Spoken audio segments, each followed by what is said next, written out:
of the underground! Make madness your ritual!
Fancy stuff in the background.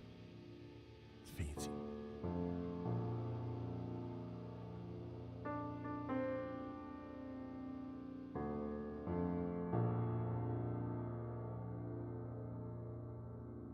Let's go get sledged. I love it. People in the chat talking shit already. I love it. Yeah, we're on. Yeah, we're good to go. You got your mics aren't on. I'm the only one that could talk first. Hey, what's up? It's Friday. Welcome to the show. I appreciate you guys tuning in here. Do me a favor, check out Lowbrow Saints Tattoo Collective, 3456 Minnehaha Avenue, Minneapolis, Minnesota. Contact availability via www.theinstagram.com, Lowbrow Saints. They just opened a new spot. They're good folks. Go get tattooed. Old school fucking street shop over there in Minneapolis. Check them out if you would, please. If you're looking to get some tattoos, god damn it, some guitars. Monday through Friday, 5 p.m. to 8 p.m. Saturday, 11 a.m. to 5 p.m. 9100 85th Avenue North, Suite 100, Brooklyn Park, Minnesota, 763-350-2191. TheShredDen.net. Facebook, the YouTubes, the Instagram, and TikTok. If you're looking to get a hold of those cats, they got all kinds of fancy pointy guitars over there. If you're looking to get some design work done, Narwhal Design Solutions, Justin Boney, Narwhal Design Solutions at the World Wide Web, Facebook, Instagram, Justin Boney at Gmail. Look him up. I apologize. I had like mad technical difficulties before this whole thing was on. I switched streaming software and all kinds of good stuff. Things you shouldn't do right before you're about to do a podcast. You know what I'm saying? That professionalism type shit. Today's guest is the guys from Sledge. What's happening, fellas? How's it going? Make sure I got you all on camera here. Your mic's working? Check. Hey. Yellow. Hey. Yeah. You guys can Mine's you hear working. yourselves? Yep. All right, good. I'm good. good. Yeah. Yep. All right, sounds good, man. How you guys doing? Well. I'm good. How are you? Doing good. Not too bad. How was your week? Not too bad. Oh, Normal man. shit, you know. I mean, we're getting ready for the shows coming. I've been fighting some sickness, but Yeah? When did yours start? Tuesday night, I would say. I was started supposed to go feeling it, and then like Wednesday, I was just. I was supposed to go to it's 'cause we were Testament making out on Monday. Saturday, Yeah. and dude, it was nonstop. I just felt achy and horrible, and then I didn't have a fever, but I felt super fucking cold and nasty. I had a fever on Thursday. Good stuff, right? I had like a Oh, half yeah, cold. super fun, recently. yeah. I had like a half cold recently where Yeah. like I didn't feel bad, but there's just like infinite congestion in my lungs. And, Yeah. Like mucus just kept materializing out of Right. thin air. It was great. Horrible shit. Yeah. Awesome. Not For a vocalist, it's my favorite yeah, thing. not conducive to breathing and doing anything Yeah. positive in that realm. Right. Yelling and screaming and doing shit. Why don't we go around the table? Tell me who you are, what you do in the band. Anybody can Clockwise.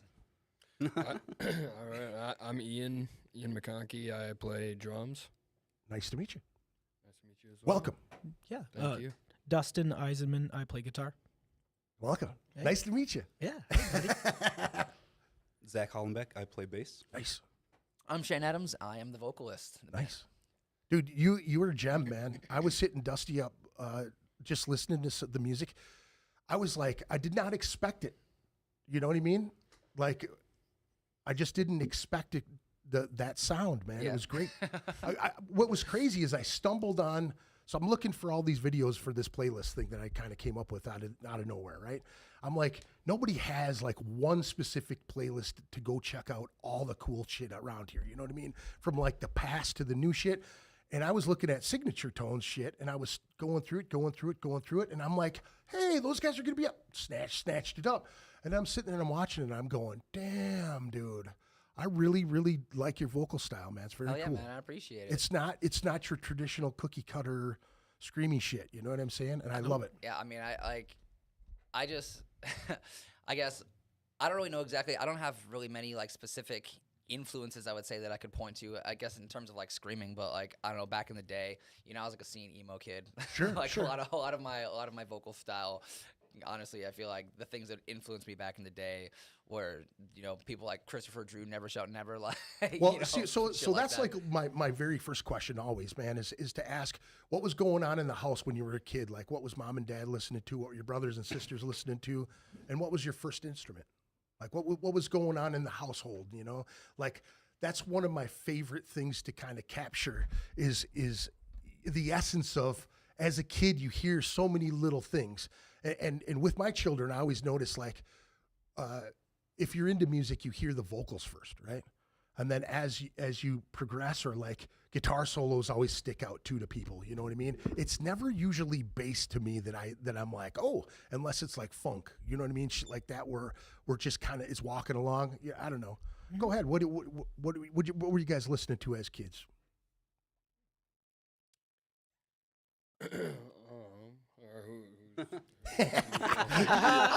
It always works like that, man. Yeah. Like who wants to go?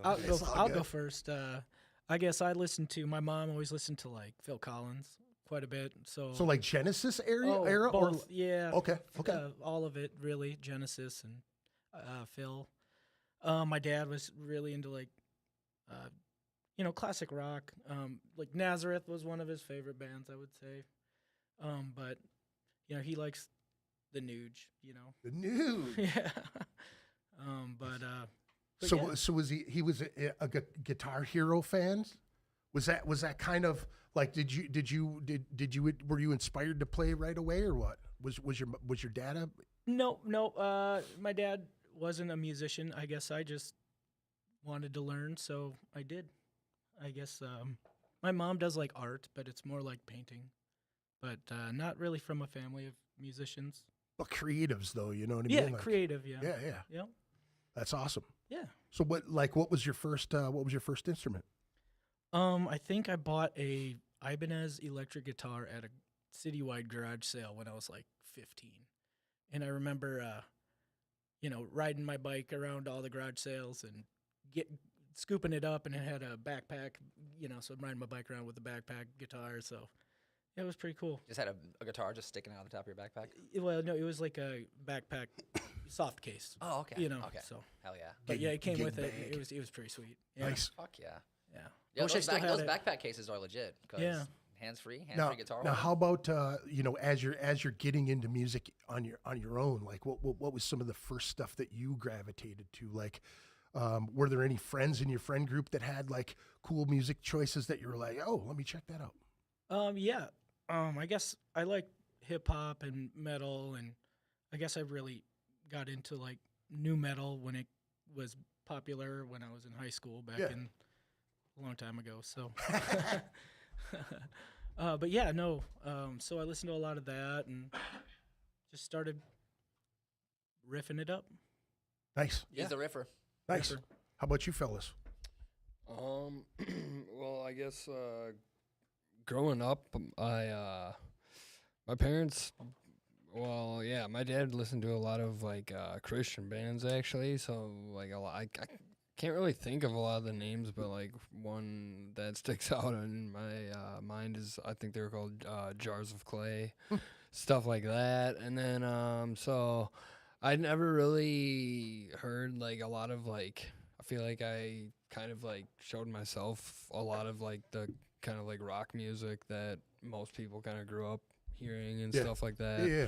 Like I went through like a grunge phase for some reason, like after high school, probably like early 20s. Yeah. I'm 34 now, so and then I guess so I didn't really have like. And then my sister, so I had an older brother and an older sister. My sister, the only thing I really remember from her that I, like before getting into bands and stuff, was she had the Night to Roxbury soundtrack. And I was obsessed with that for Just some banging Night to reason. Roxbury? That was my jam for some reason. And I would, I remember listening So like, to that what is thing. love and stuff? Yeah. Yeah, like I remember listening to that on a little like one of those old Baby, like don't portable hurt CD me. players. Yeah, that was like those were my jams. I don't so- think I've ever just bumped like a movie soundtrack before. Wait, what? I don't think I've ever bumped just like the soundtrack to a movie before. Oh yeah, Did you have, yeah. like, I did don't you have know. like the now? That? Did you have And like then now? she What's that? also had like now music like I had Now you know, 3. now. I never had it now. No. That's pretty much like a movie sound. I bang every single Kid's Bop. Every Kids single Bop, week. yeah. That's awesome. And then the other album I remember, the one other one she had was Weird Al running with scissors. So I jammed that quite a bit. But my brother was like the one that first introduced me to like anything heavier. The first metal I've ever heard. I remember the first metal band song he showed me was Nerdy by Poison the Well. Oh, nice. And yeah, so That's good shit. yeah, actually, like I've been, speaking of them, I've just been jamming. They just dropped a new album I've been really into lately. That was like the next question. Have they been still putting shit out? They just did for like the first time since like, I think they haven't dropped anything since like 2009, maybe, or like a whole long time. That's crazy. Yeah, it is pretty crazy. But yeah. So I guess from there, and then from friends in high school, I had one friend that was play guitar, and it's probably around like 5th, 6th grade when we started hanging out, and he was really like into skating and big in a lot of punk bands, and introduced me like NoFX, Anti-Flag, Rancid, like all the classic the classics, and started a band with him, and we were kind of ska actually. Had a little bit of trombone thrown in there too, so kind of started playing that. Started playing shows actually, like I think by like 6th or 7th grade. Now, were you playing drums right away? Was that yeah. your first instrument? Yeah, it's well, I mean, I actually played trombone for the first year, like when you could start when you start playing music in or not even high school. What was it like? Grade school, yeah, something yeah, like yeah. that. Yeah. So whenever that was, I started playing trombone, but I actually had. It wasn't a rusty one, though, was it? No, it looked pretty clean. It looked pretty shiny to me. Shiny trombone. He was also a child. So. And That just made that horrible. But I remember picking that because my joke backfired. Oh man, I remember picking that instrument because my older brother, he played that, and I thought it was like the coolest thing ever. And I remember so I picked that, and then a year goes by, and my doctor told me I couldn't play wind instruments anymore because I had really bad asthma. Oh damn! And pretty much the only other choice I had at our school, I was kind of a smaller high school, and was percussion. So that's what I started doing. I was actually started a snare. Yeah, I was actually really bummed at first about it, and now it's like my favorite thing ever. So Imagine your doctor being like, "If you play the trombone, you'll die." Yeah, right. No That's trombone. All I for you. wanted to do. Now they all gotta be rusty. Just Bro, you know. like as energetic No, as I you gotta play, be I the team can't mascot. imagine that the trade-off is like I know. much No, different. I was like, thinking the same thing too. It's still like- strenuous physical activity, like huffing and puffing. and Dude, shit. could Yeah, you bro. imagine him just skanking with the fucking dude, just going nuts, dude, jazzercising with the trombone and shit, Yeah. just going crazy. So you know how vocalists, Yeah. people drum and play and do vocals at the same time. You could probably trombone and vocals at the same time, just one note on the trombone. I mean, yeah, probably. This shit's gone off the rails already, Dustin. What do you got? What's got going on here, dude? I don't make know, it man. happen. I'm just along for the ride. Awesome. Yeah, right. I love it. the ADD has come out. No, that's killer, man. But yeah, I don't know. That's so I was kind of all over the place, and then gradually kind of started getting into heavier and heavier music throughout like high school, I guess, and like I went through an emo phase, and You're still in that emo phase, my yeah, friend. if you're pretty in much. sludge. Yeah, pretty much. I guess. You say with sludge? Is that what you said? Oh yeah.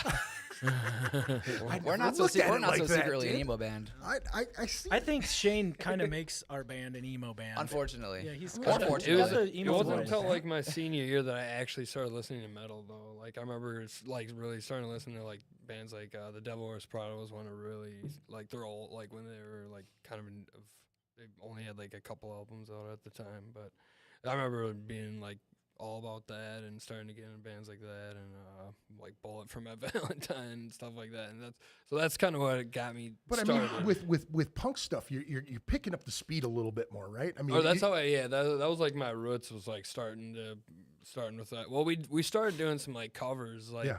like any band, I guess. When you're like little kids, we Yeah. were doing covers of like Anti-Flag and Misfits. I remember we did like a handful of Misfits songs and some like Blink-182 before that, and yeah, so nice. stuff like that. But Hell yeah. yeah, we started playing like I actually played a lot of shows when I was in high school. We like I don't know. We got a lot of kids to come out, and so it became like we get some pretty like packed shows at this little venue called the What's Up Lounge. Yep. Rest in That was peace, a What's Up Lounge. R.I.P. fantastic Yeah. spot, man. Yeah. Fantastic spot. So that was sad. The Oleander, right? That's what Yeah. it is Yeah. downstairs. Oleander. Yeah. Are they still doing shows at the Oli? Yeah. Probably. Oh yeah.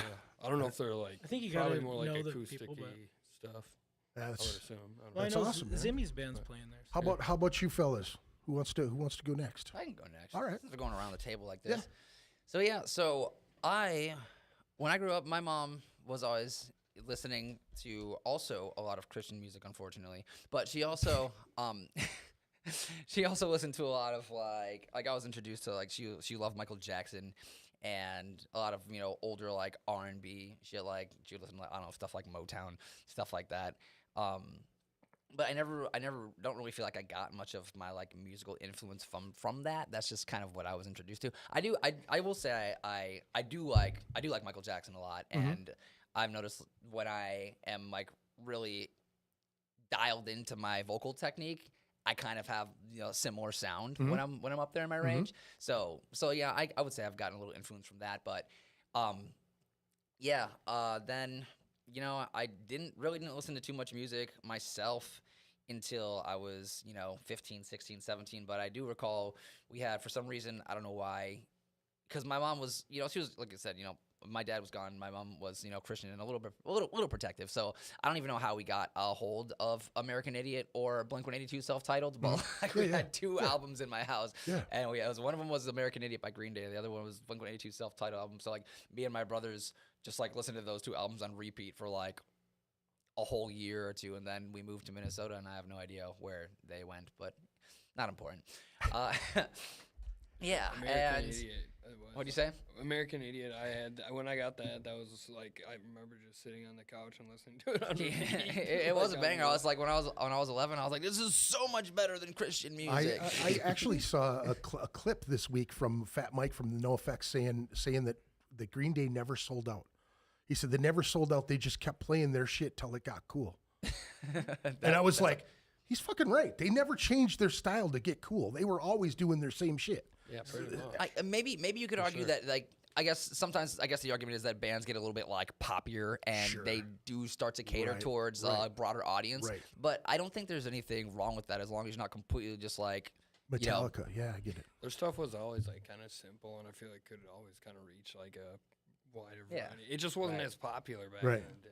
But yeah, How many people think you think listened to Nirvana's early stuff and was like, yeah, that's going to be the best shit out there that everybody's just going to hang on to for years and years and years, right? Yeah. And then all of a sudden they come out with one album, or well, I guess 2 or 3 albums that were back to back, right? It's In Utero and Nevermind, yeah. But before that even was Bleach, right? Bleach was kind of it's Bleach, like, well, they didn't have an album before Bleach. Bleach is their first one, so. right. But it still was pretty fucking good. I thought. Anyway. I just bought it on vinyl. In the beginning, you know what I mean? For if you look back at their catalog, I still enjoy that one quite a bit too. You know, but it's just kind of a trip. Like people will look at that and go, "Oh, that's awesome," you know. I'm not super keen on Nirvana, but like, you guys are saying that the style stayed like pretty much the same. No, they changed a lot from Nevermind. Okay. Or Yeah, from for sure. Bleach to Nevermind. Yeah. But like when if like at the time like when they were just coming in, like hair metal was like the big thing. So from going from like hearing just that type of music to hearing Nirvana, I would never have guessed that would become like one of the next big thing. I'd be like, if someone told me that, I'd be like, yeah, okay. Yeah, but she listened to like shit like Alice in Chains even back then too, was more thrashier and shit from what I've heard. And then it changing. They had a little bit of a metal edge to them. Yeah. Yeah, for sure. Yeah. Now instrumentation, man. How were you playing any instruments as a kid? So my dad, not getting like sad backstories or anything. My dad went to prison when I was very young. Yeah. But before he did, he got each of my brother's instruments, and he got me a keyboard. Yeah. And so I didn't really play it much, but I messed around in it a little bit. I never actually got super into keyboard at any point. I was dating a girl at one point who she had a keyboard that ended up playing. I maybe got like 100 or 200 hours on it over the course of a couple months. Sure. Never got into it, partially because the keys weren't weighted, and I didn't want to just like have this dynamic aspect of the instrument completely untrained. Like I Right. know where all the fingers, I know like, you know, learning a bunch of chords, learning every other aspect of the instrument besides being able to control, you know, the weight and how hard you press the keys. I was like, I don't want to do that. I did have fun playing it though. Right. But the instruments I got into, I'd say initially I played bass. My big brother had a bass and I ended up playing it a bit, and then my cousin sold me some like starter bass he had and his amp for like $20, and I was like, yeah, you know, I just messed around on that for a while. And then but I've always, so I enjoyed singing a lot when I was a kid. I remember like before I lost my joy, don't know when it happened, but you know, someday eventually, like, you know, one day I woke up and I was just sad, I guess, but like I used to sing in the shower when I was a little kid. Yeah. And I remember that and I was like, what the fuck happened? Did I just, I mean, I don't know, at some point I as it tends to happen, I guess I maybe just got a little too serious about life at some point, or just started, you know, caring what people thought about me a little too much. And then Yeah. I had to kind of make my way back to Yeah. finding that joy that I did when I was a child. You know, I'm still working on it, Yeah. but I digress.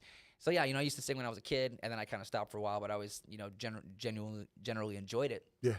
And I recently, you know, within the last couple of years, started making like a really serious pursuit of becoming, you know, a skilled vocalist and a skilled screamer as well.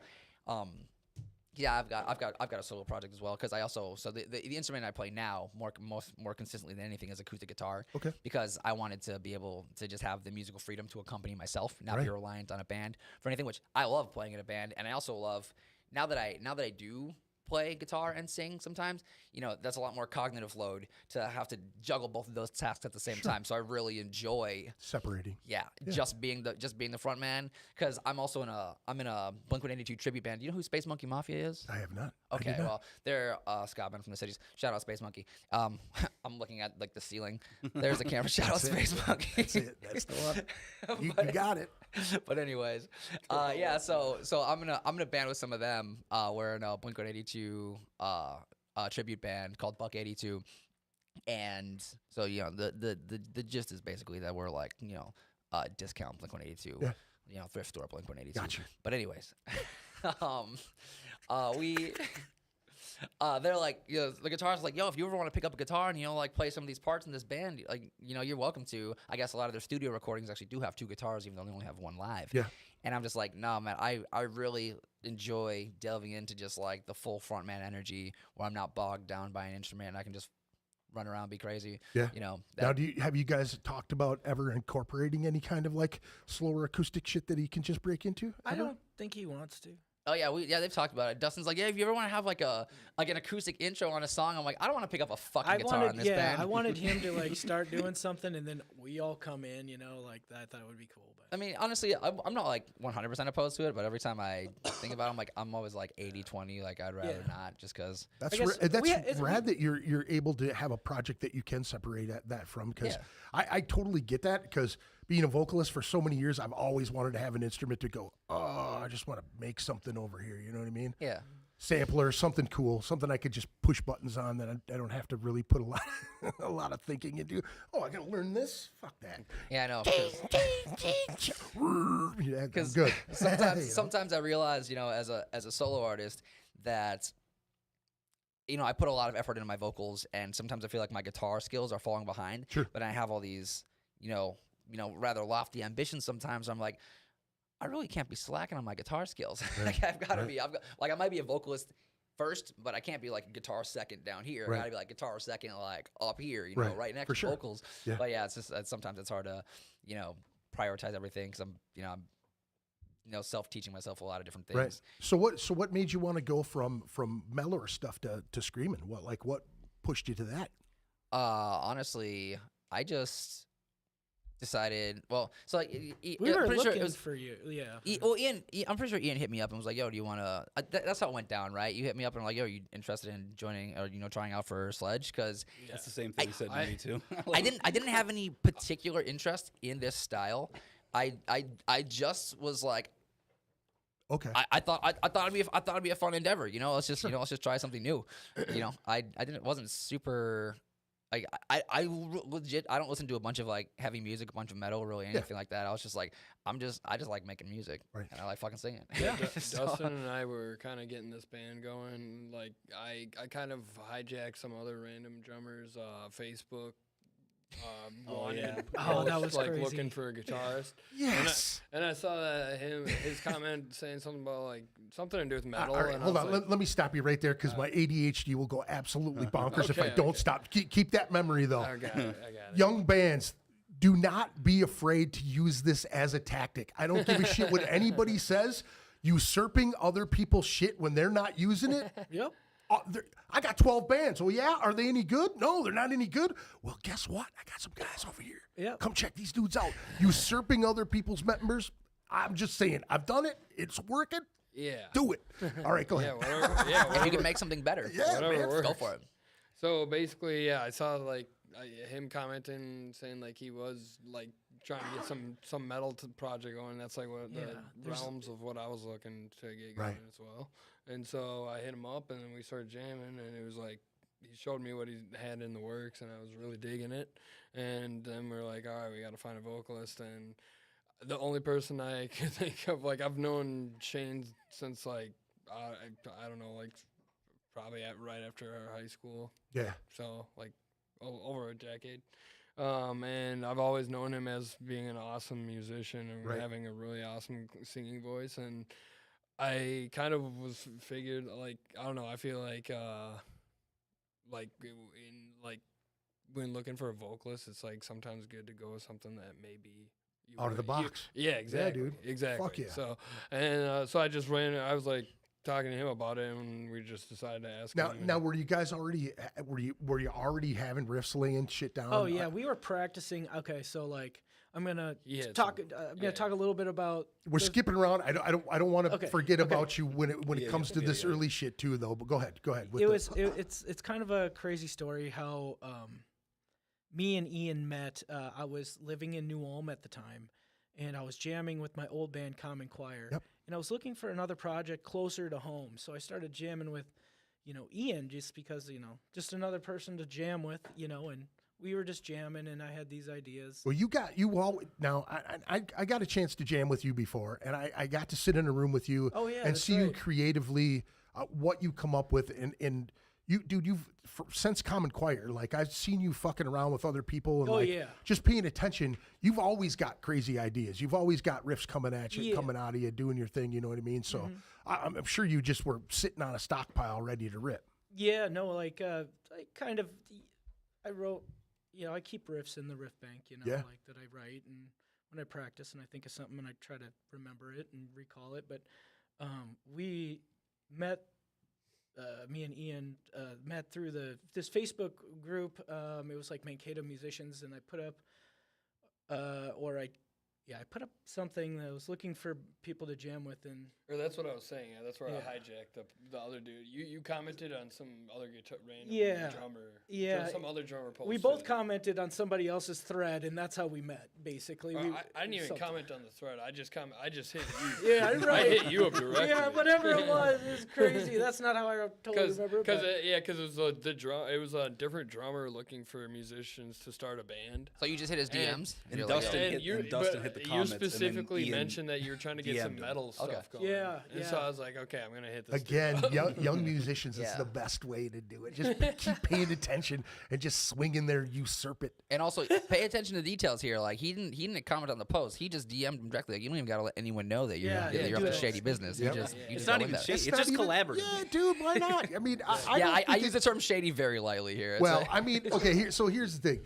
If you go to somebody's studio space while they're jamming and just take a dude straight out of their shit by going, "Hey, man, I really like what you're doing. If you want to come down, I'm down the hallway." You know, that type of shit. Now, that's kind of shady, but beyond that, you know what I mean? It's all free for all, man. We're all ready to jam. We've man. never actually replaced any members. We've been a band for a little over 4 years now. That's and because it's- without us, we've Sledge literally doesn't exist. never. We had one Yeah, other. that is We had crazy. one other tryout before Shane on vocals, and it was, that was just that. There's not much people in He Mankato. called you garbage. No, just kidding. Was that before I got in? Yeah, The other vocalist? yeah. Wait, Okay. who We was- had I don't even remember. one of your friends come over. I thought you had He- more than one person. try out for vocals. I think his before name was me. Ethan. But anyways, Oh, yeah. Oh, I never heard him sing. I All think right, I was so in the band. Let's get back to that. How about you? Are you done with the early stuff? Yeah, sure. Okay. Well, if anything pops into your head, just throw it out there. We're good to go. For sure, yeah. Early days, man. What were you listening to? What was mom and dad listening to? Brothers, sisters, that type of shit. My mom and dad were like kind of blues and kind of classic rock. Hendrix was like a big thing. Nice.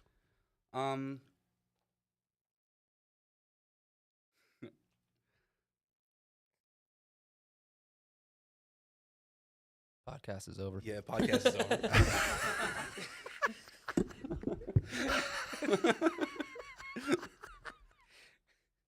That's ridiculous. other music stuff. Yeah. Other music stuff. Yeah, like the piano was kind of the first instrument I kind of got introduced to. It was just something that sat around in the house. Yeah. I'm gonna say so much. Oh my god. Don't worry like about that it. sometimes. No, Don't think about it. If it happens, it happens. Don't think about it. You're all good.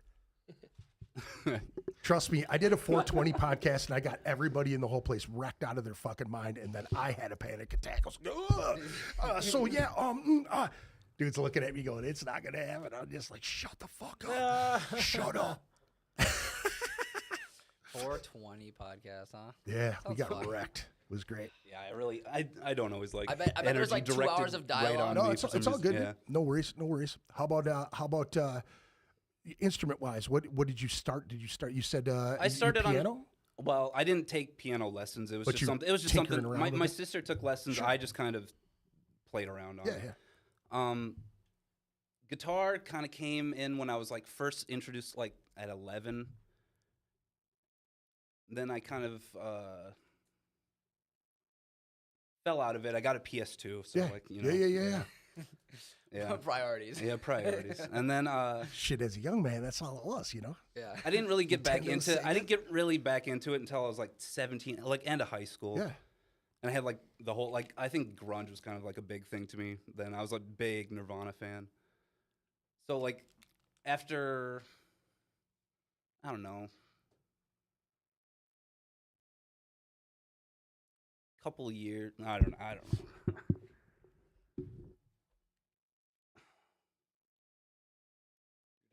Yeah, I'm done, dude. It's all good, dude. It's all good. No worries, man. No worries.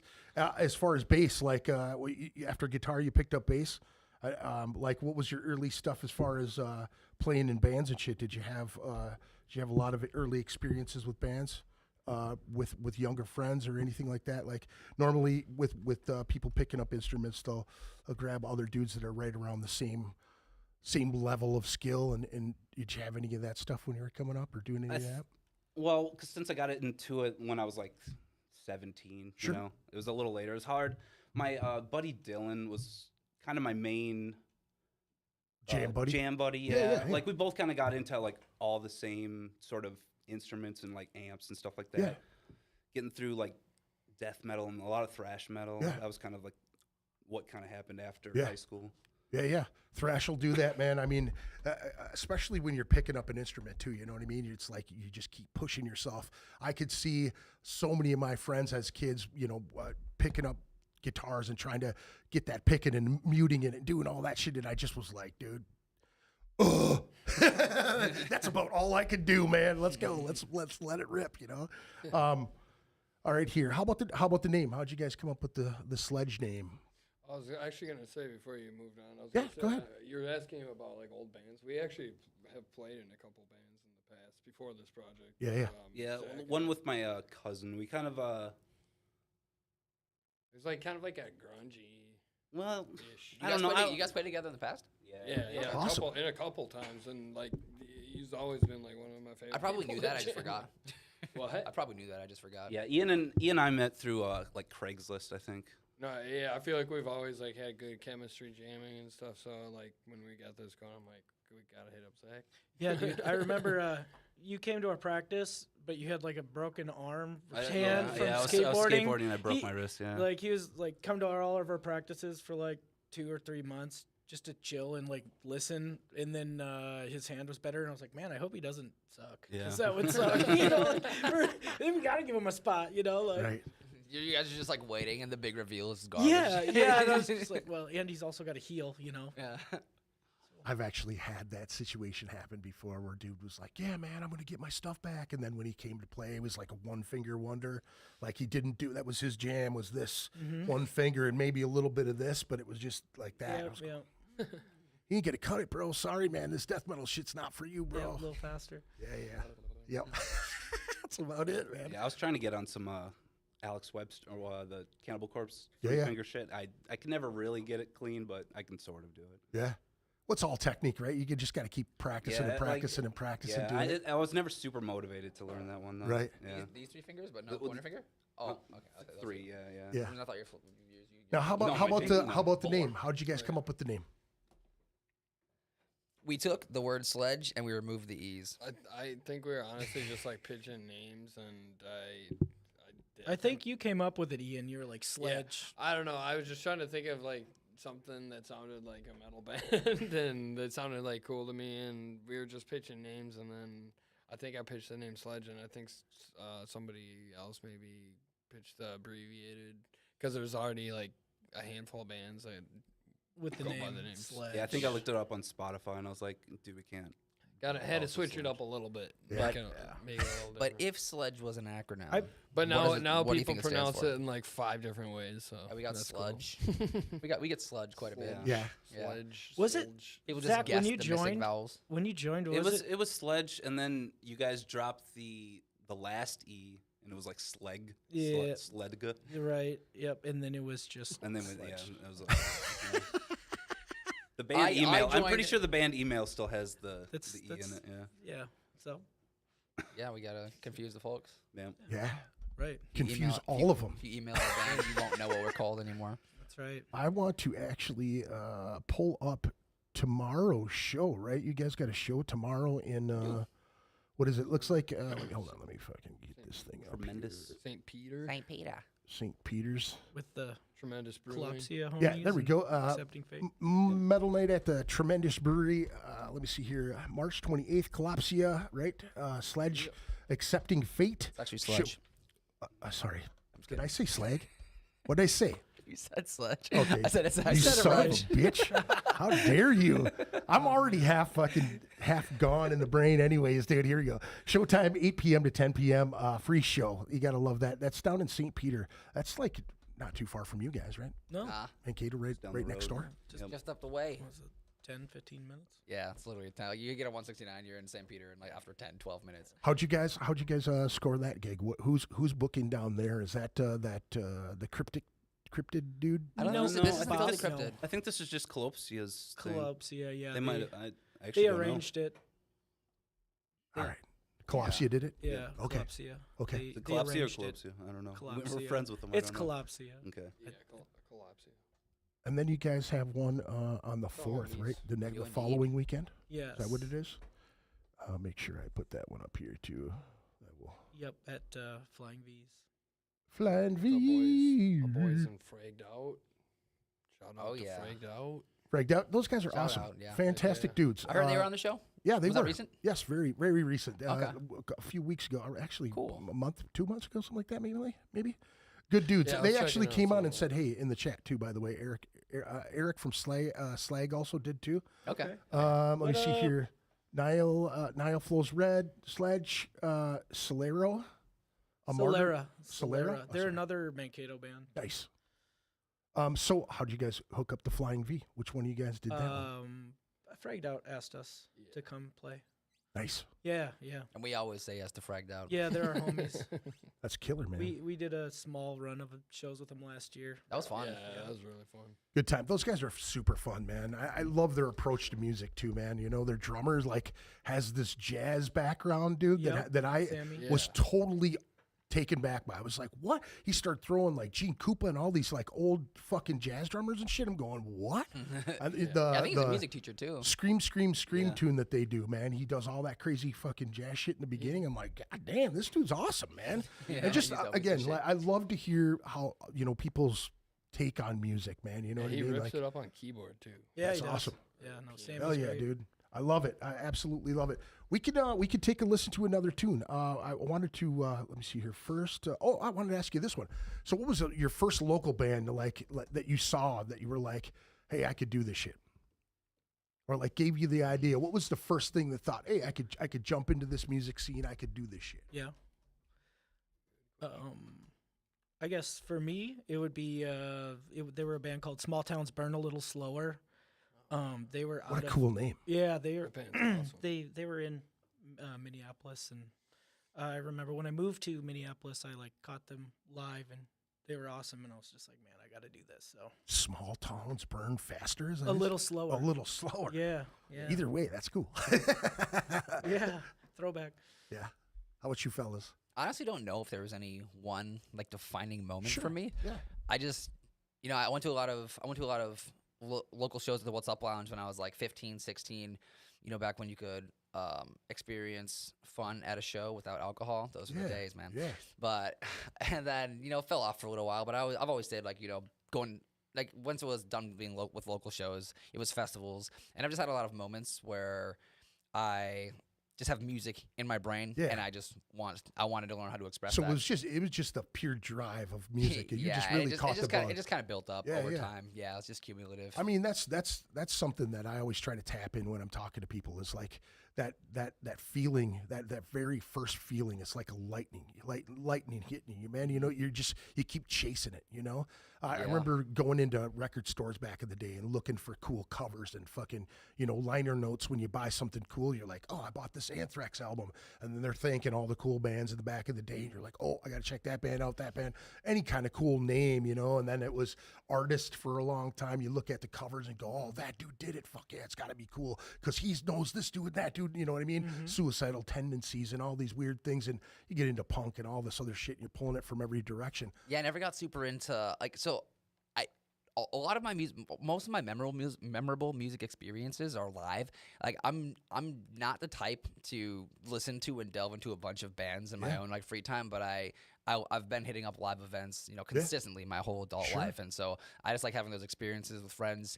And like you were saying, I just kind of caught the bug, and sometimes when I'm at my house and like I haven't played a show in a while, or I'm just I'm like something just reminds me. Like, 'cause there's times where obviously all this shit takes discipline. You can't just, you can be a musician and you can resign to being mediocre, or you can take your art seriously. Yeah. And so there's times where I'm like, I don't feel like, practicing vocals. I don't feel like practicing guitar. I don't feel like working on my craft. But then I remember that I want to be dope.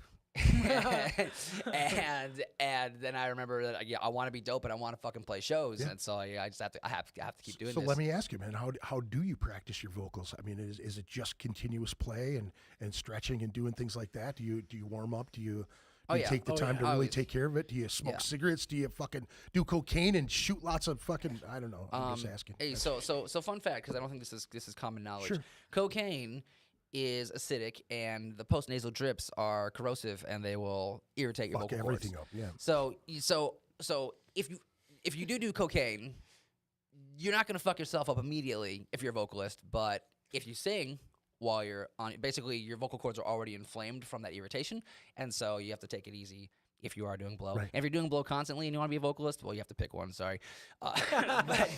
But anyways, sorry, that's just my little spiel on vocal health. There for a second. No, I don't smoke. I mean, my girlfriend has cigarettes sometimes. Like I'll take a drag off a cigarette every once in a while. Again, like mild amounts of irritation that aren't gonna be cumulatively fucking your shit up. Yeah. Totally not ideal, but fine. But anyways, now on to my practice though. I went to an online vocal intensive 2 springs ago. I asked my mom if I could borrow a fairly substantial amount of money, and that was kind of the beginning of my taking my vocal journey seriously. Mm-hmm. Before then, it was just kind of there was no structure. Yeah. And I wanted to have a strong foundation to build from, because basically, so yeah, it's like Ian was saying, he thought I was a good vocalist, and that's why he asked me to join the band. And there's a lot of people who have thought I was a good vocalist, and I've never thought I was like a particularly bad vocalist. But what I didn't know is that my vocals, I was constantly hurting myself. blowing my shit out, singing a 45-minute cover set of songs that aren't heavy songs. You're just Right. blowing way too much air past Right. this delicate instrument that is my vocal cords. Right. And so I knew I had to focus on technique, not for sounding better, but for feeling better, to hone in on my longevity as a vocalist Yeah. instead of just, kind of tossing it to the wind and saying, yeah. oh, well, hopefully I get better. Hopefully I figure out technique. But the thing about, so this is true for anything, but when it comes to vocals, like if you play guitar wrong, for like 10 years, you might not get better faster, but you're not going to completely fuck up your hand. Right. If you sing wrong for 10 years, you could genuinely damage yourself permanently. So like I wanted to figure that out.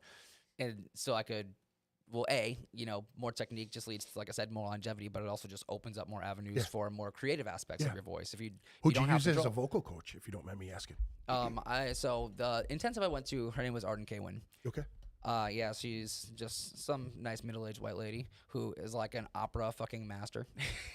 And so yeah, I learned, but she moved into contemporary music, and she is now just a master of both. And she has a really good way of, well, she's kind of a witch, honestly.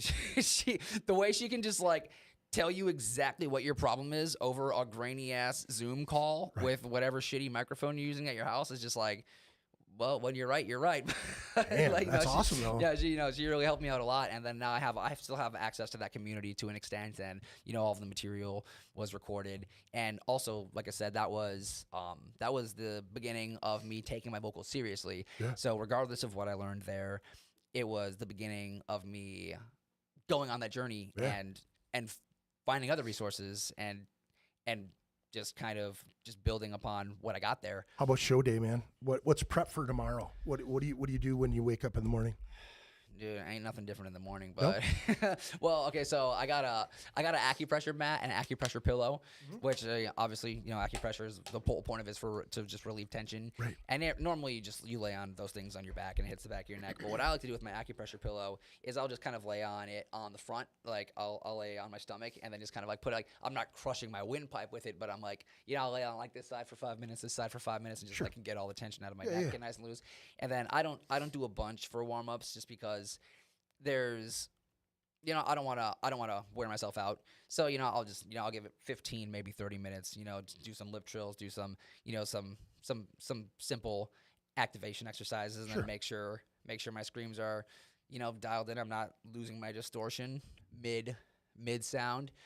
Now, Nothing crazy. Are you all organic? Are you in ear? What do you like to? You just go with monitors or? Yeah, let's go with monitors. Wow, I that just like to be able to hear surprises me. myself a little bit. Yeah.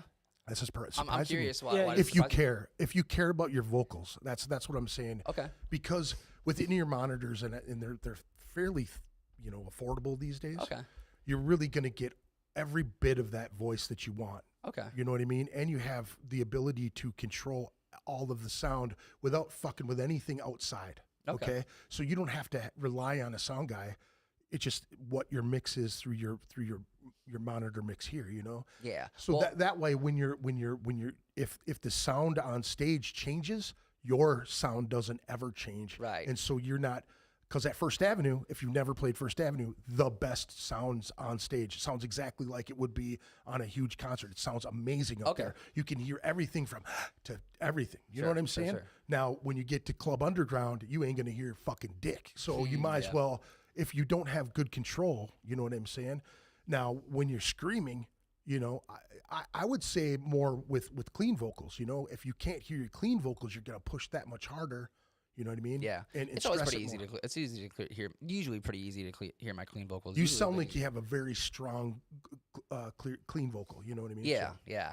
I will say though, part of the kind of principles I learned around singing is paying attention to the sensation of it as opposed to the sound of it. So that if you do have shitty sound, So you're and in a dialed weird in more room- too. Yeah. Yeah. So like I try, and it can be a little bit disorienting when you can't hear yourself at all, and Right. it can lead to pushing harder. Right. But as long as I can just like hear myself loud and clear Yeah. through the monitor, I don't need the sound to be like dialed in really well. As long as I can hear myself, it helps. Yeah. But like I said, I do try to focus on just the sensation of how it feels Oh, yeah. to sing with proper Yeah, yeah. technique and scream with proper technique, so Yeah. that I never even need to rely. Yeah, I'm a guy that's never had that proper technique, so Yeah. that's why I say that. That's I've only used in-ears for this, and I've sat here singing with this full blast, and I can't even hear myself. So I'm Yeah. like, God damn, that's pretty fucking sick, you know. But once I'm in a mic, I mean, I can tell where I'm at vocally. You know what I mean? Right. If you're dialed in already, where mine was pure scream. It was Yeah. nothing beautiful about my voice at all. for You know what sure. I'm saying? So Hey, there's beauty in the screams. right. I mean, when you hear somebody with like this crazy Yeah, yeah. brutal scream, Yeah. like I do believe that there's a misconception that that's like some really forced and aggressive sound. Right. But the more distortion you add, Yeah. and like the higher you go, like you're getting into very fine-tuned levels of like delicacy, and so false chord screams are not quite as accurate in that remark, yeah. just because a false chord activation is just a little bit more just kind of like grittier and less precise by nature. Yeah. But when you're getting into like really intense fry screams, that's that's a more precise action than clean just vocals. tearing holes and shit. Yeah. Baby. That's what that is. Well, let's take a listen to a tune, man. Let's take a listen to Crickets. Actually, I wanted to ask you what Skeletons about. Skeletons is about That was the first song, by the way, people. Yeah, Skeletons about some past trauma and just some failed relationships. Basically, it kind of stems from a failed romantic relationship that kind of went a little overboard with just some accusations and some exaggerations, and I ended up losing a bunch of friends on top of losing my partner, and it really felt like nobody was even listening or even gave a shit about my side of the story. Yeah. It was just like, well, you're a man, so you can't possibly also be a victim type. Right. That's how it felt. Yeah. Like, I'm not saying that I wasn't, also guilty of toxic behavior in that situation. Sure. But I don't think people understand how Right. mutually 50-50 the situation Sure. was. And it wasn't like on Very this- very common occurrance. Yeah. Very common occurrence. Yeah. For sure. How about Crickets? What's that one about? Crickets is about fighting God and petting dogs. Love it. Fighting God and petting dogs. Oh yeah. We cover it all. I love it, dude. That's fantastic. Yeah, musical range and lyrical range. was what And we have. that's It's like- now, are all these done at signature tone? Is this these? yeah. Oh, sorry. Wait. Not a first EP. Not our I first was thinking about this EP that's coming out, and then Gotcha. the last one. Yeah. Gotcha. The last one you played was for Okay. the signature tone. Okay. And so is this one. Okay, sweet. And this is the video done at signature tone while you guys were recording this too. Awesome. That I found. So we'll take a listen to that, folks. Stick around. We'll be back. I hope.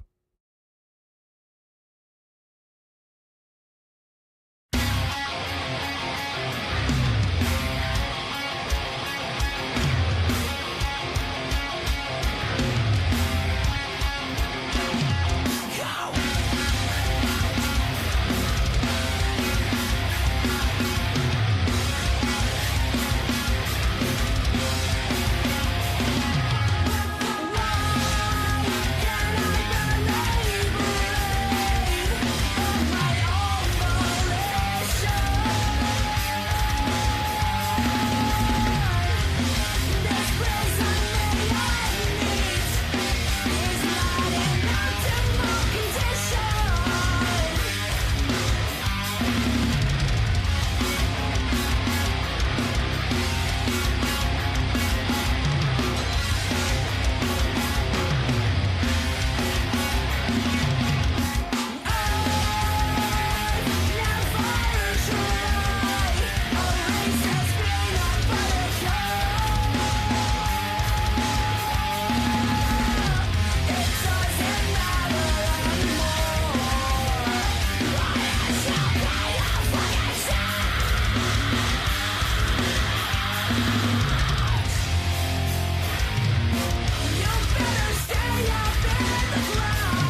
That's it.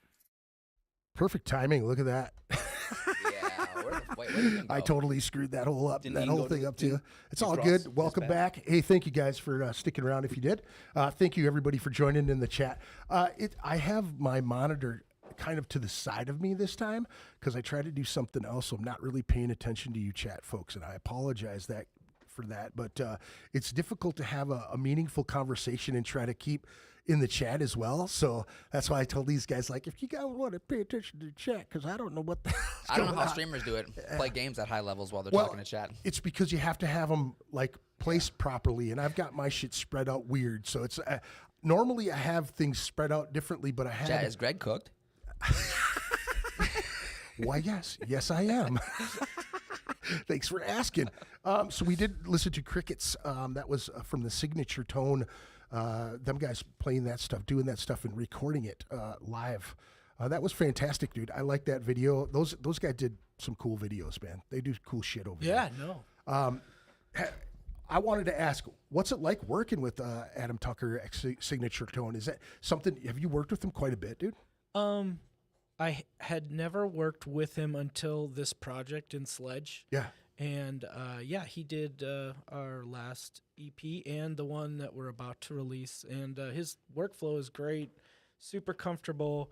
It's a very creative environment there at Signature Tone. I really like working with him. I really enjoy too. working with him too. I've heard And, nothing but he's great worth- things, dude. He's worth every penny. Yeah, I've heard nothing but great things, man. What's crazy is I've tried to reach out to dude. I've only met him personally, like in person. Hey, man, nice to meet you. Yep. One time, and I've reached out a bunch just to try to get him in the studio. But dude's so damn busy, and everybody. Oh, He's a sought after guy, you know. So yeah, he's busy. hell yeah, hell yeah. Well, everything that he's done that I've heard has been fantastic. So. And this is nothing short of that. It sounds really good, man. I like what you guys are doing, man. It's so much different than everything around town. Some of the bands you guys like to play with. Who are some of the bands you guys like to throw down with? I know you said Not bragged out. not fragged out, is that you said? Definitely This is the Good fragged homies. out. Wait, Fuck you guys. Yeah, right. Just go after them, dude. After next Saturday, we're done. Sheesh. We're done. Colapsia is also Yeah, we play with some Colapsia. good homies of ours. Nice. Oh yeah. Who else? If we played with anyone else like regularly, I mean, obviously Ruin as well. Ruin we've played with quite a few times. Yeah, Ruin. For sure. We played with both of me and Ian's old band members and their new projects now. Like we played with Wakefield a couple yeah, times. Wakefield, Wakefield, for sure. Those shout guys out. rip, man. Yeah. I like those Wakefield. guys. Heck yeah. Yeah, I actually played in a band with the vocalist Adam from Wakefield for about 7 years. I Oh, think wow. it was 6, 7 years. That was what was it? Falter. Valor Tracks. we Valor went Tracks. by. I think the first time I heard them is right when they got together. I think like end of COVID time. Does that sound about right for those guys, Wakefield? Oh yeah, Because I think it was a Common Choir show that I seen him at. Yeah. With that little red house over in on the east side, Yeah, the Rose Club, I think, right? down below in the basement. Yep. I Yeah, was that was there. the first Yep. time that I had ever seen that band. I took a bunch of photos of them. We and were then at, we flicked were as at well. that show. I was gonna say it sounds like the one we went to. Yeah, Yeah. sweet. Yep. That was, I think, the first time I saw them after I wasn't in the band of Common Choir. Shauna Okay. Kirk Yeah, says, "I went love and- you, Ian." Who said Let me that? see here. All good shout outs to Cato Sledge homies. Great show. Darwin William or Gary Will. Dairy. Yep, you're right. Okay. You're right. Yeah, I can't read. I can't either. Words are hard. Now, how about this? How about this new Shout out. Should material? I be You on my guys, phone reading chat? you guys are recording or have it? You have It's- it totally recorded. It's recording. Yeah, we're mixing right now. Nice, It's recorded. Yeah. nice. How long was that process? How many tunes you doing? It's 3 songs. And I think it took us how many sessions? 4, 3, 3 I think it was sessions. three. I think it Yeah, was three. We yeah. got everything recorded in 3 sessions. So Nice. 3 full days. Yeah. So I wanted to kind of ask you guys, with the releasing of singles and stuff, releasing of videos such as this stuff, I absolutely love this format. I've been trying to get bands to do this, and it seems like a lot more people are starting to do it, where they have like the name of the band, you know, how they can get a hold of them, what's playing, where they can listen to the stuff. What made you guys think about doing that stuff? Is that you? Oh, Yeah, myself, just my bad, mute it. my It's all bad. good. I'm over here being a fucking what was boomer. What was the question? I don't remember. I don't even. I just heard a phone and I was like, oh, yo, what's that? Yeah, that's where we are. Yeah, my headphones were on. I was just like, someone. No, that's all good. You fucked me up though. That's fine. Maybe. No, Dusty? What did I just ask? You know what I just asked? What did I just ask? I don't remember. What was it? I Me literally either. I stopped paying attention when his phone started making No, noise. it's all good. All Fucked good. everything up. I'm so sorry. As far as the video stuff, like Oh, that. like what got you thinking about releasing things that way? I just feel like we did the visualizer videos because we wanted to put a video with the song, and we didn't really have necessarily the funds to record an actual music video for the song, so we just did like a little visualizer video. Also, like and coming it- up with ideas for a music video is like I don't ever want to half-ass a music video either. you know, Yeah. so But we did visualizers, and this we put the lyrics on there too, like a lyric video and a visualizer, so it's kind yeah. of a 2-in-1. I think that is a brilliant idea, and I think a lot of bands should do that, a lot more of that, because I think, again, you hit it right on the head, and I've been saying that for the last few weeks on the podcast, is like, it's important to get your shit out there, right? And to have a thing you could just send somebody a QR code, or like share it to somebody, or put it on Facebook. Hey, we just released this. Check this out. Yeah. And I hate using this band as a reference, but Buried Above Ground. Yep. And I know they're kind of taboo because of what happened with those guys and all that other shit.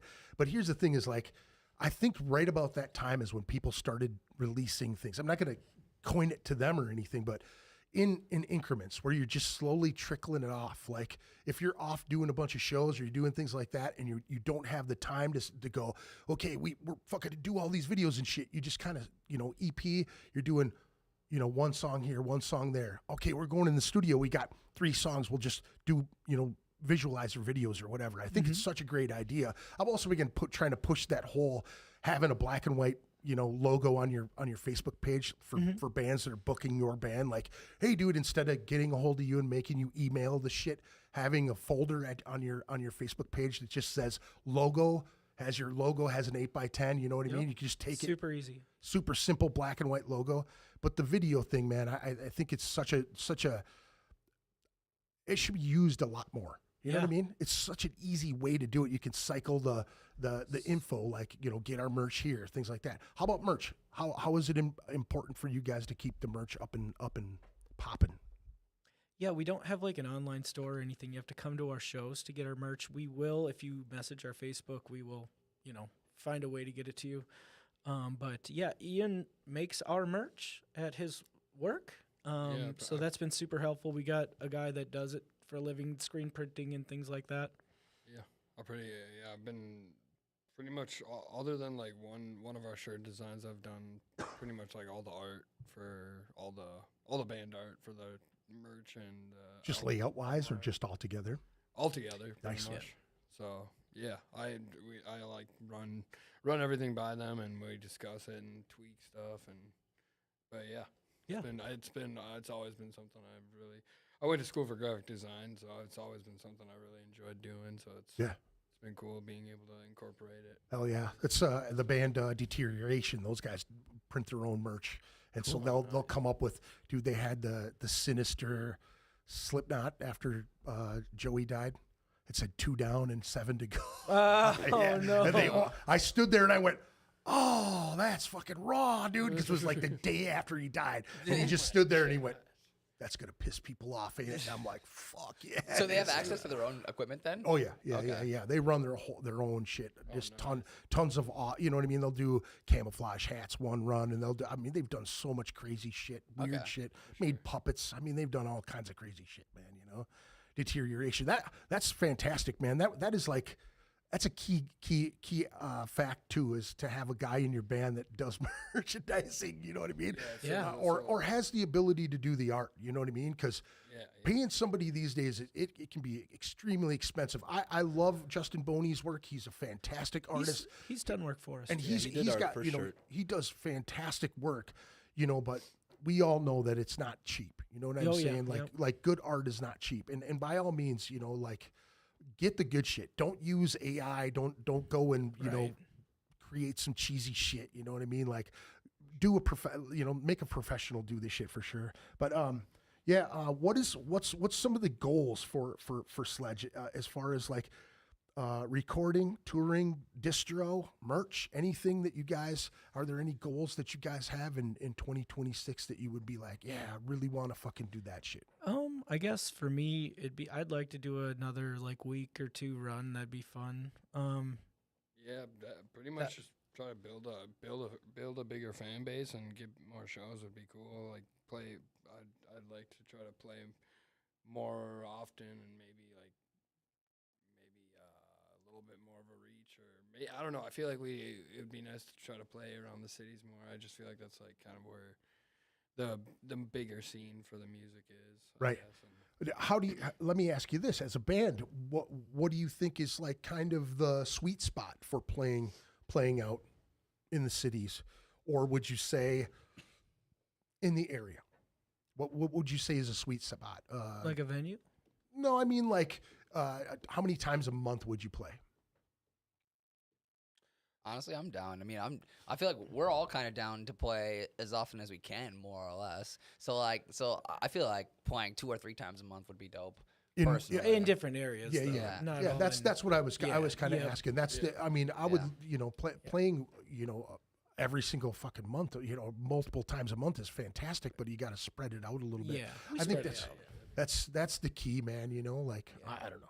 I'm not in a band at the moment, so I can't really say what the key is right now. I But feel like our band, we kind of hibernate in the winter, and we will come out and do a show if for a Something good cool. cause Yeah, or yeah. if it's a banger. And my voice is always thrashed because it's in the middle of the fucking winter. But that's usually super dry. when yeah. we just sit down and write in the winter, and then then we put out an EP, and then we play some shows, and then we that's kind of our cycle, I guess. So how many I like it. EPs have you guys released? Is this the third one? This This will be our the third one. Nice. And speaking of goals, I would say I don't think this is like a hard rule that we have, but we do try to release 1 EP a year. Nice. It's kind of Yeah. the schedule we're on. Sure. Yeah. And we've been doing 3 songs per EP, which isn't much, but They can fucking deal with it. they can deal with it. Yeah, like Our big single. Every time Spotify says it's a single. I don't know, it just works good for us. I think we need one it's more song. Yeah. To get an EP. Yeah. Then we can be like, it's our first EP. we get 4 or 5 songs. We can brand it as our first EP. Yeah. Well, Now they're like collections of songs. Let me so- ask you this: when it comes to being creative, how do you guys personally? Now, I'm not just with the band, but just personally, how do you maintain creativity, whether it be artistic, writing, fucking painting? I don't know, doing your fingernails. I don't give a shit what it is. Just like cutting the bullshit in life. You know what I'm saying? Like Yeah. pulling everything out and staying creative. That's the fucking hardest thing. I'm just curious how you guys on a daily do that. This reminds me of a thought I had very recently. Because, obviously, many people, I would say, me included, are, trying to work through their past trauma, their past bullshit, and, learn how to have a more at peace inner world. And so the other day I was thinking, I was just having some tough thoughts, and I was like, maybe I'm not as healed as I thought I was. And then my immediate next thought was a very toxic musician brain thought. I was like, that's just more lyrical content, baby. So, that's a lot of my creativity as a vocalist definitely comes from the struggles of life. Not exactly the best place to be. No, but you know emotionally. what, man? I think that a lot of misconceptions come from that too. You know what I mean? Yeah. Like people look at musicians, and like everybody's changed throughout the years since I was a kid. You know what I mean? Long hair was like really taboo. You had to always put your shit back and all that. And now, tattoos were really taboo when I was a kid. And then as you're coming up, things change, and people are different, and it's not the same type of shit. You know what I'm saying? what I find interesting in all the years that I've been around musicians is that the negativity that people receive or perceive of musicians, and that how we either deal with things with drugs or deal with things in a negative way and not in a productive way, to where what you just said, by taking things and going, shit, maybe I'm not as healed as I think I am, but yes, I can make content out of it. Like making, Which is it's therapeutic in a sense. well, and here's the thing is, like, I've always said this about heavy music in general, you know what I mean? Or music in general, but heavy music especially, because of you have so many evil things lumped into that aggression, okay? You know, it could be abuse, it could be this, that, murder, cannibalism, all this other crazy shit, aliens, all this stuff that people lump into this deal, you know? But that is a therapeutic thing for us, you know what I mean? That is. Like, if we didn't have the ability to get up there and let it all out, I've always called it the purge. You know, you have the shittiest week, you have the shittiest day, and you go to practice and you hear them vibes and that vibration of everything in that room. But the biggest vibration is that circle of camaraderie and brotherhood, right? In that circle, right? If somebody's having a bad day, that circle starts to oblong, right? But as the vibrations in the room, like, set it straight, everything, you hit everything good, the vibration slowly goes to that circle and it tightens even more, you know? And that vibrations, that when you think about being broken as a human being, right? Your circle is broken into pieces. You're not your vibrations aren't whole, right? And you meet people and you connect those vibrations. And what I think it's really weird to me, and what I've always thought, is that it's very hard to articulate to people who aren't creatives, right? That when dudes like us get into a room where we could be completely different fucking human beings in life itself, but on the same musical page, right? That vibration, right? So that thing where, oh man, I'm really broken. All this negative shit that we see in the world, man, that our minds take and go, okay, I'm going to create it and grind it into something really positive, right? So somebody listens to a song about skeletons, about things that, past traumas, things that you're dealing with, right? If they connect with that 1 second, man, 1 fucking second, that's what I loved about the storytelling aspect of music, in like they used to do with MTV. Well, I wrote this song when I was thinking about this and doing that and doing that. When you let somebody beyond the curtain, man, and you show them that vibration, that bond that you create, man, you know, I always wore a ring when I played in bands because it signified that circle, man, that vibe to me, you know? And I think that it is a healing thing, man. It's such a healing property. And it's so weird that we get kind of jumbled up. People look down their fucking glasses at us for being creatives, you know, because a lot of us creative people can't harness that creativity and can't control that vibration. So we use drugs and we tone it down, right? Or we get lost in our ADHD and we do all these fucking crazy things. So you get caught up in other shit. Yeah, man. You know, and you realize, I mean, as you're getting older, I know as I've been getting older, you know, you start to learn these things and you start to go, fuck, man, what was I thinking back then, you know? But this experience right here, man, music in general, I've always said that as kids, you know, troubled kids, you put a troubled kid in a music program and you give them focus and you give them something to believe in, man, something to feel, you know? I, on the regular, have those emotions, man, with music where I can snap right back into where I heard that song the very first time. Sometimes it's painful as shit. It's so painful. Yeah, I know what you're talking about. Like, it'll rattle me, and all of a sudden I'll stop and I'll go, whoa, holy shit, I'm somewhere Just I takes you don't to a want to completely be. different place. Yeah. And to be able to take the positivity and turn it into something that drives us. You know what I mean? We write those things down and we write them down and then we sing them and we scream them and we get them out and we purge them into the world, man. When I look down and see one dude doing this, that's all it takes, dude. I'll just keep doing it. You're right. Honestly, like the crowd participation is a big thing. I think people as a crowd sometimes they're there to view you, so they don't think that they have a piece. They're not a part of the equation, an important part of the equation sometimes. But you see, you're right though. If you see just like one person jamming out, it does change the whole energy. Now it's like you're just kind of playing for that one person. Yeah. Yeah. I have a hard time being in the room. You know what I'm saying? Like the energy, like you were saying, when somebody focuses all that energy on you, like when I'm on stage or whenever I was on stage, if I could close my eyes, I was not even in the fucking room. There could be a bunch of those lights have me blinded. I don't look beyond the front of the stage. Like I try not to think about it. How do you guys feel about, do you guys still get jitters? Do you guys still get anxious? Do you guys still feel, I always felt like the beginning, it was always like, and then you get going and I've then been it trying shakes. really hard not to. Yeah. Just because I understand now that it's my number one responsibility as not only as a musician, that's all of our responsibility to an extent, but me, I would say specifically as a frontman and a vocalist, to stay connected and engaged with the crowd. And so I no longer like, because I used to get very nervous and I used to have very little stage presence. Yeah. And it's like, even if I had, a technically, decent vocal performance, I still would just, if I saw footage from the set, I would just kind of cringe because I'm not being an interactive. You weren't having member of- fun. and exactly. That's the other thing is, it's more fun to be interactive, but it's also more fun for the crowd if you're interactive.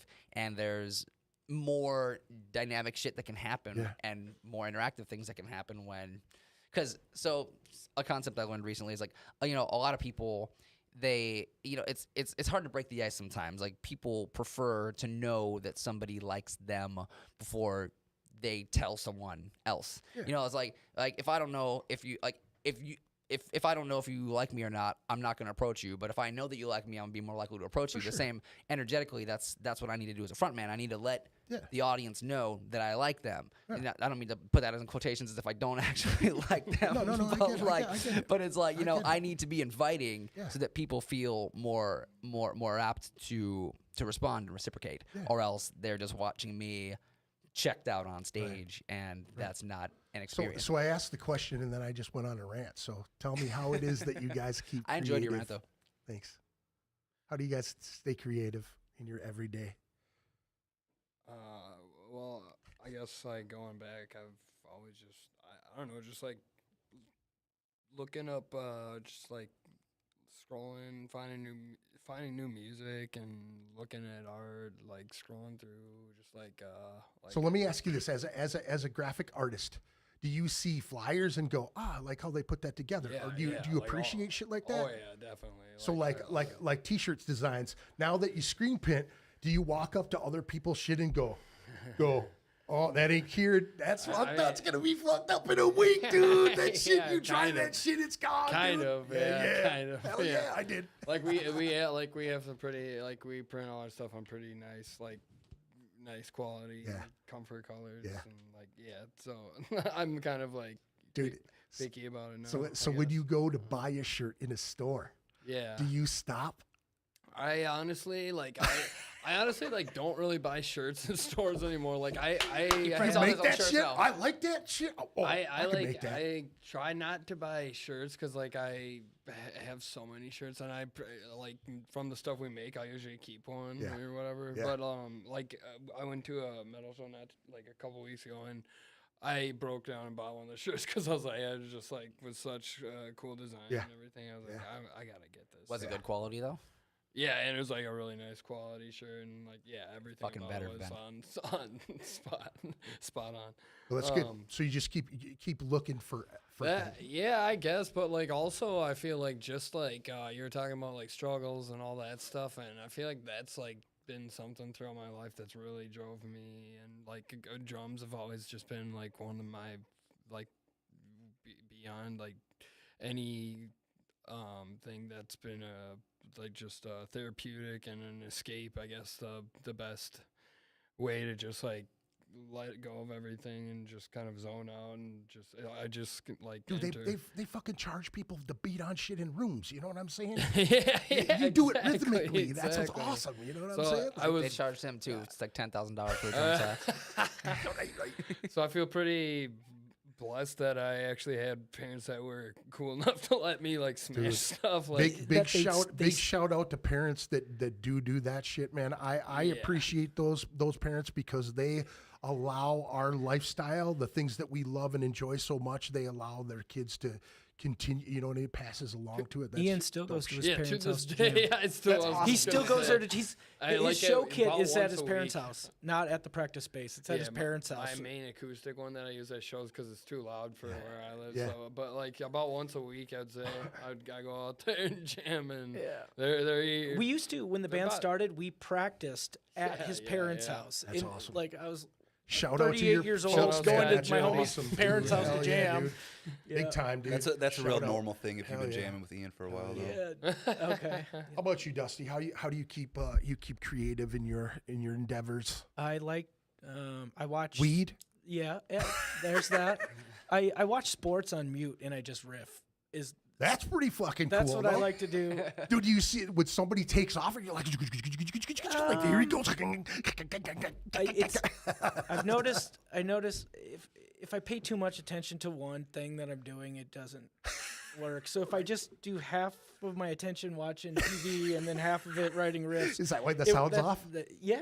gotcha, It's like I I use gotcha. my ears for the guitar and I use gotcha. my eyes for the TV, and that's how it works for me. That's how the it comes same. out. That's the same thing I do. You Like, know, I just Dude, watch that's TV a on fucking mute. that's what the fidget spinners, dude. That's all that is right there, dude. Yeah. I mean, I don't play. Productive fidget. Yeah, like I don't play video games really. I've never been a gamer, but I've Yeah. always been just a riffer. You know, I like to riff. You I've know? heard there's a psychological reason for the reason, because there's a lot of people who do that. They like something on in the background to it basically stops like your brain, like all of your background thoughts from coming in, like started thinking about random shit, trauma, whatever the hell, your problems, your worries, your anxiety. It lets you it lets that part of your brain focus on something else so that your creative part can shine That's the through. That's the fidget, dude. That's Yeah. the shit that separates. I noticed my kid had one, and I just grabbed it one day, and I was driving, and I was like the best driver ever. Lie, just locked in. Cool. I was not even joking, man. Fucking focused. So- Left hand on the steering wheel, right hand on that fidget spinner. For sure, man. That's how we drive. So you're asking what exactly was the question again? I'm trying. I feel Just staying creative. oh, how do you Just stay creative? Yep, just being able to stay creative. Yeah, That's all. honestly, sometimes just being in like some of the biggest I struggled with addiction for quite a while, for years, and honestly, struggle I feel like it can spark creativity and just just pressure and like. Dude, I was spun for 20 years. You know what I'm saying? And that's what kept me into music. I felt like that's what kept me creative. And when I got sober, Yeah. it fucking I was terrified of it, dude. Like I couldn't. Like I was like, I need these drugs to keep me going to what I'm doing here. Yeah. And I just was blank and fucking for years, dude. I would just sit there and go, why can I not pull this out of the ether? You know what I mean? Oh yeah. It's yeah. fucking horrible. I'm so dude. thankful that I had the opposite problem, because I kind of glorified my alcoholism for a while. I was like, yeah, you know, I'm just gonna like go home every night and just fucking like drink and play guitar and sing and fucking write lyrics. But what I would actually do is I would go home and I would just drink and just like scroll Facebook for 4 hours. And it would just like sedate me. And I was never doing anything I said I was going to do. But after I got sober, I actually started taking my music seriously. Turns out it wasn't the alcohol or the drugs or anything I was doing that was driving my creativity. So I was able to actually just tap into that easier. Yeah. Drugs still do help sometimes, but when I use them, I agree. I think constructively. so. Yeah, I agree as well. I felt like when I got sober, like completely sober, it took a long time to get into the kick of it. You know what I mean? Like I'd get there and I'd write some shit down and then I'd go, no, it's just not hitting. It's not the way I want it to be. But then, you know, you got into smoking weed again and you're kind of like, all right, now I'm feeling this a little bit more. It was like the riffs made more sense to me. It was like my mind just dialed back a little bit more and I could feel the groove of the riff.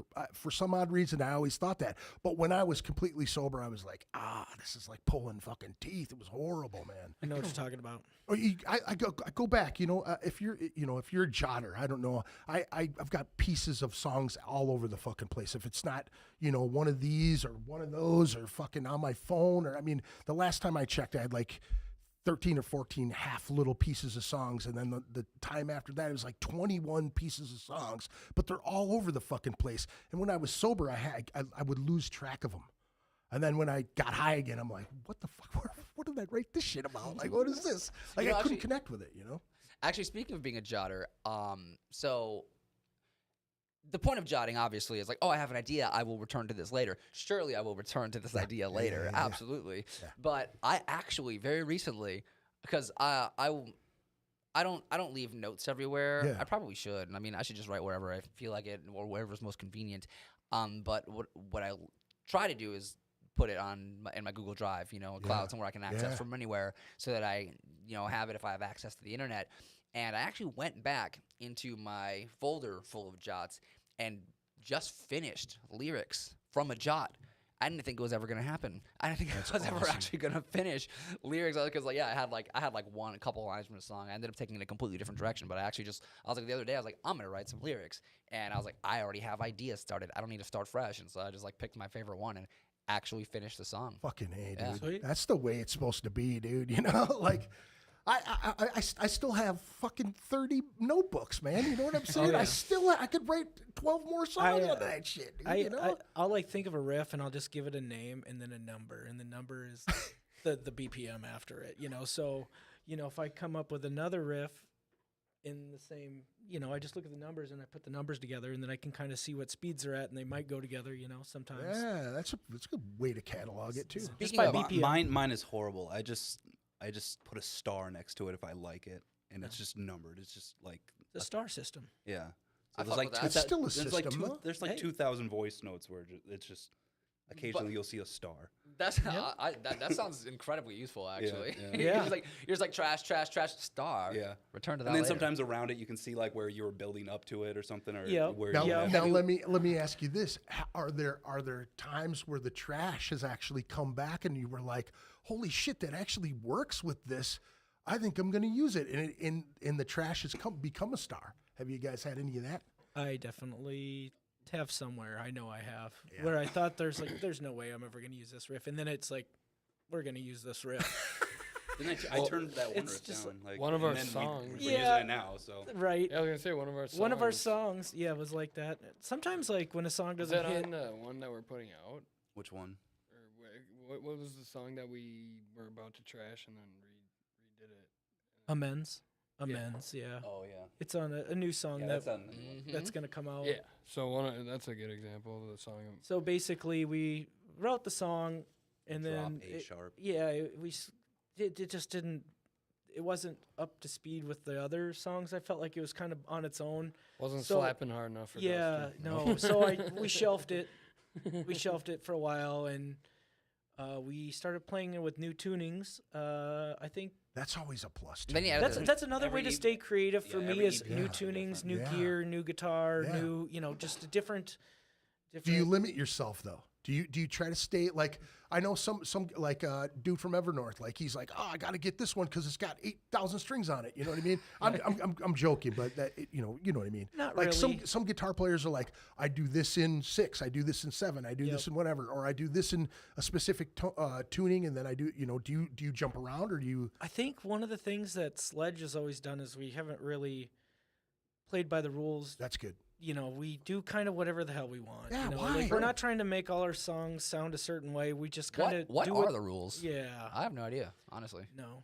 Rules are it has to so- be good. That's it. So I That's guess the only rule I've ever been playing by.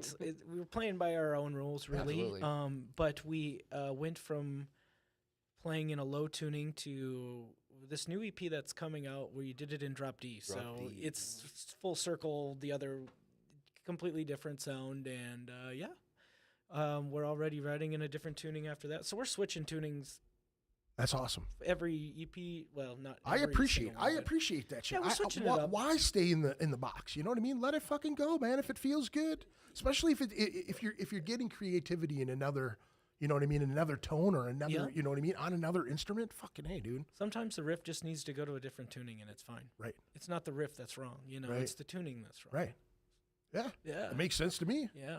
Makes Totally sense does. totally to me. So I'm not enough of a guitarist to determine whether or not that's true, but I'll take your word for it. Gotta go to the well, riff you, job. you did notice when we changed tunings, you're like, why aren't my vocals Yeah, after like working? 3 fucking months. Yeah. I was like, I swear this melody was comfortable for me before, and all of a sudden it was like outside of my range. They forced me into becoming expanding my range and becoming a better vocalist by just like changing these tunings on me. And not saying Not anything. saying a word. Suddenly I was like, what the fuck is going on here? Shame Well, on the I kind of like hitting you up to do the band in the first place. I was kind of like, I don't know, metal's like, I don't think this is in your realm really, but I was like, you want to try doing some screaming stuff? Well, no, actually, initially I was like, I think I'm just gonna do all cleans for the band, except then because I was just like, I don't know, like, it's not unheard of to just have clean vocals over heavier instrumentals. But it's funny, I believe, I don't know who all had this idea at once, but I remember it was the same day that I came to practice thinking I should learn how to scream for this band, was the same day that somebody else, can't remember who, mentioned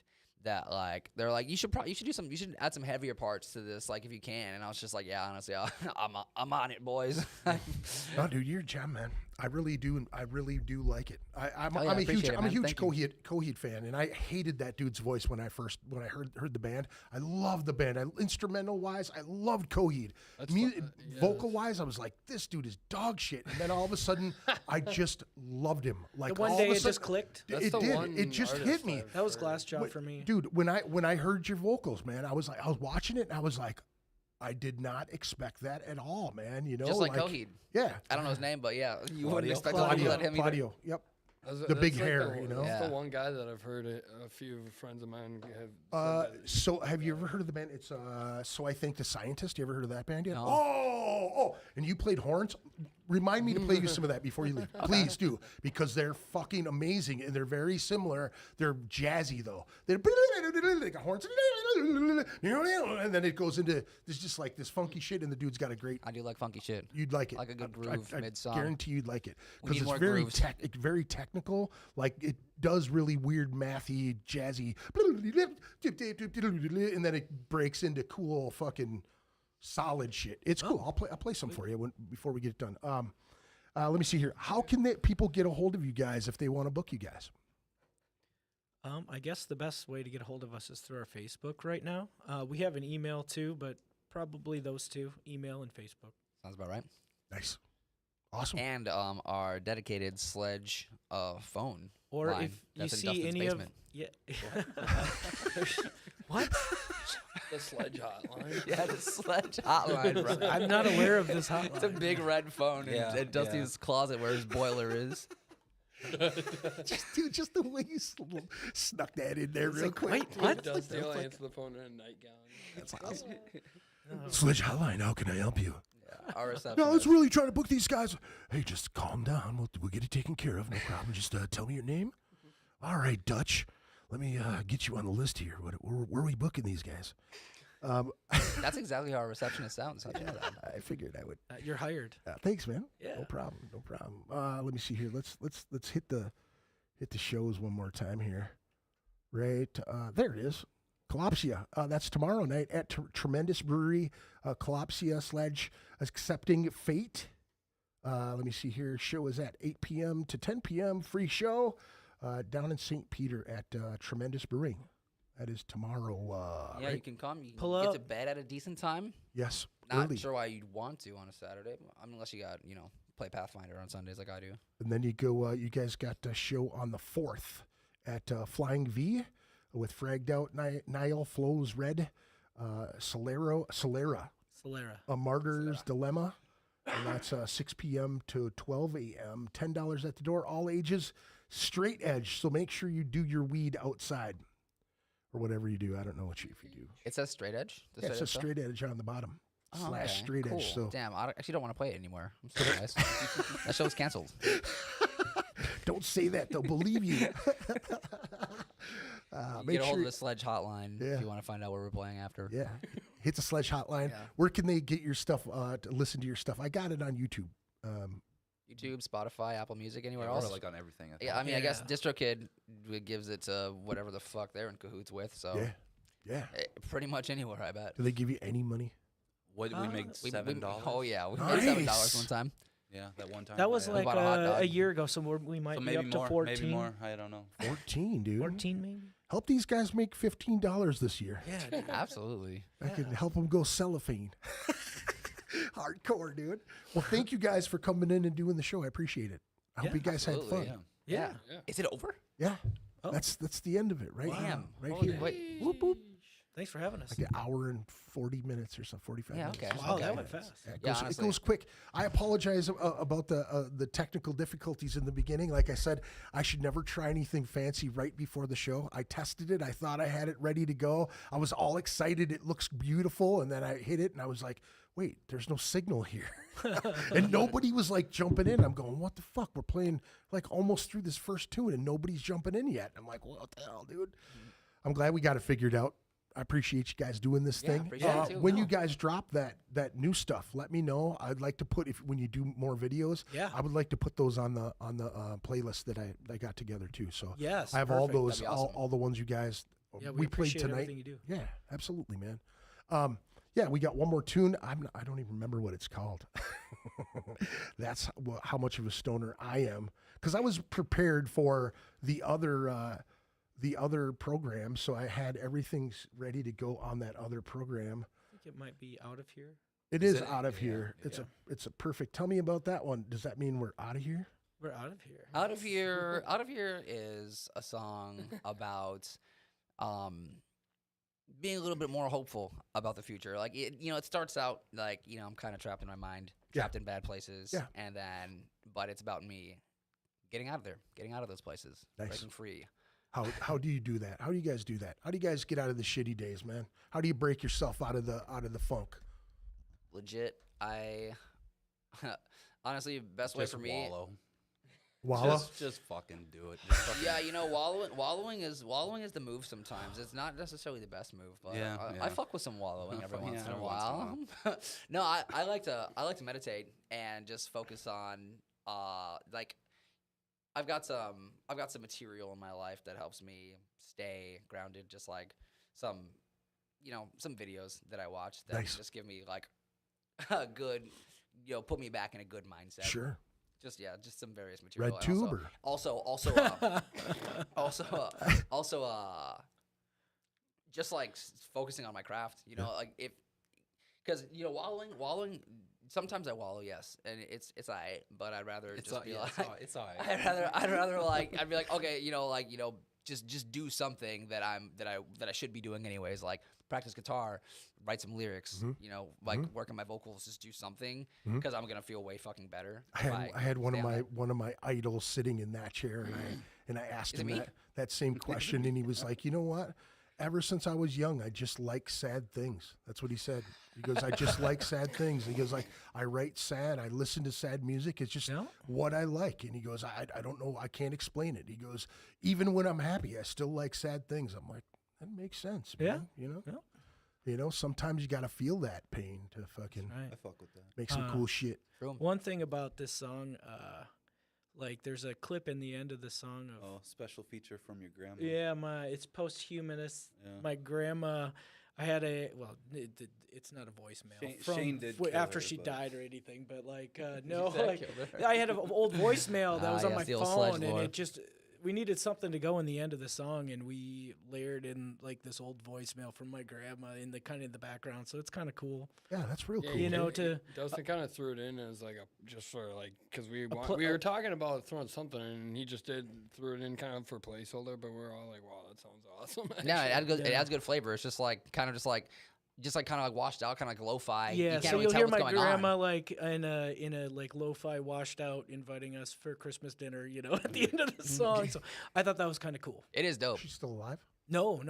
That's why I put No, it in Shane, there. Shane killed her. Yeah. Jesus, dude. Yes. Shane was actually I piss posted on piss Facebook one posted time. on the Sledge page death, in the yeah. early. And my grandma actually liked our page, and I remember that like I was at like some kind of family event. She's like, "What's this I see on Facebook?" That's what like. Why does it say hot loads of piss on your Cats running status? through hot loads of piss. And I was- And then weeks later she was dead. Yeah. What happened? And What then Who happened? killed her, the dude? joke is that Shane killed my grandma. Wow, You dude. know, Yeah. With That's not his- that's with not a his joke. piss That's on- the reality. with of the the That's piss some posting. that's some sledge lore right there. Yeah. You got it here first, guys. You didn't get the banjo joke. Did anybody see the banjo joke this week or yesterday that I dropped? You'll find it. I'm telling you, there's a banjo joke. I made a joke just posting. There was a story that one of you guys played banjo on a submarine above water, right? And I said, tune in to find out which one. That was it. Okay. That's it. Okay. It was me. There were a couple likes on it. That's why I was waiting. I do stupid shit like that just to see if the band is paying attention. I'll just post it and they'll go, wait a second, we're supposed to pee our pants on the show? And I'm like, yeah, he saw it, you know? I'll do it. So that's it. That's my story. Thank you guys for coming in. I appreciate thank you you, guys man. doing it, Thanks, man. Greg. Like I said, when you guys release that new stuff, let me know. Will do. And a couple months, man, come back on. Will Talk some do. more shit. Yeah, of course. We'll smoke more weed and act stupid. It'll be great. Enjoy, folks. Thank Find you me for tuning cooler in. drugs to do. And Yeah, I'll there you do 'em. go. I appreciate y'all for tuning in. Thank you very much for all the chat folks in there.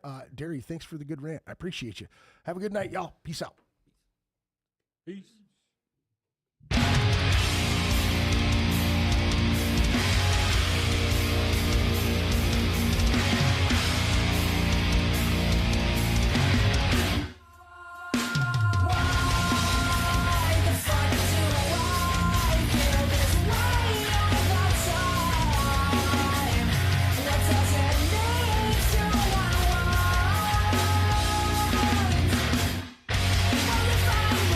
What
Podcast Ritual